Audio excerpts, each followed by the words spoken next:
ভারতের পেট্রাপোল স্থলবন্দরে পণ্যবাহী ট্রাকগুলো থেকে সিরিয়ালের নামে বছরে প্রায় ৩০০ কোটি টাকা চাঁদা আদায় করে পশ্চিমবঙ্গ সরকার।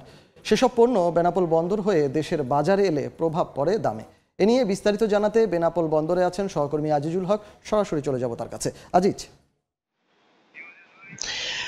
বেনাপোল স্থলবন্দর দিয়ে বাংলাদেশি পণ্য ভারতের রপ্তানির ক্ষেত্রে সরাসরি এই সমস্ত পণ্যবাহী ট্রাক বেনাপোল বন্দরে প্রবেশ করে ভারতের পেট্রাপোল বন্দরে ঢোকার সুযোগ থাকলেও ভারত থেকে পণ্য আমদানির ক্ষেত্রে রয়েছে নানান বৈষম্য। অর্থাৎ ভারত থেকে কোনো পণ্যবাহী ট্রাক বাংলাদেশে প্রবেশের আগ মুহূর্তে বনগাঁর কালীতলা পার্কে আগে এই সমস্ত ট্রাক মাসের পর মাস আটকে বড় ধরনের চাঁদাবাজি করত বনগাঁ পৌরসভা।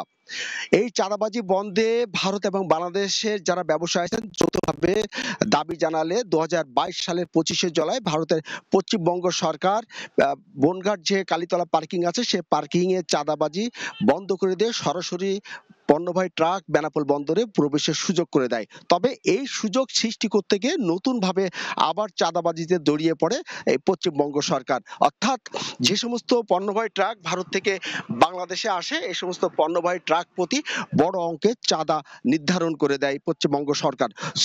স্লট বুকিং এর নামে 4 থেকে 6 চাকার যে ট্রাক এই ট্রাকে আদায় করা হয় 7,500 টাকা এবং 10 থেকে 12 চাকার যে ট্রাক এই ট্রাকে আদায় করা হয় 15,000 টাকা।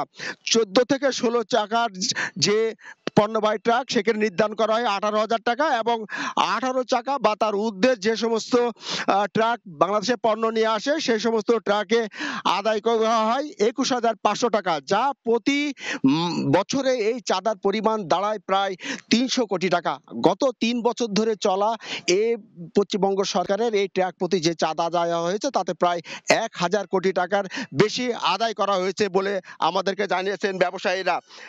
আমাদেরকে সাথে কথা হয়েছে ব্যবসায়ীদের, তারা আমাদের বলেছেন যে এই চাঁদা বন্ধ করার জন্য বিভিন্ন সময় ব্যবসায়ীরা ভারতের পশ্চিমবঙ্গ সরকারের কাছে আবেদন করলেও বাংলাদেশ সরকারের পক্ষ থেকে কোনো সাড়া পায়নি।